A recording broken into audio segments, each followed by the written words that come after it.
Sabah namazını kıldıktan sonra dışarı çıkarak atına bindi. Bir bayram sabahıydı. Tam bu sırada silah ve mitralyöz sesleri duyuldu. Enver Paşa sesleri duyunca seslerin geldiği yöne doğru gitti. Seslendiler.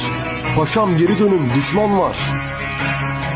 Enver Paşa dürbününden ileri baktığında Sovyet askerlerini gördü. Kılıcını çekerek "Basın!" diye bağırdıktan sonra düşman saflarına doğru en önden koşmaya başladı. Görenler şaşkındı. Bir zamanların hürriyet kahramanı Enver Landınenleri yalın kılıçla mitralyözlerin üstüne koşuyordu.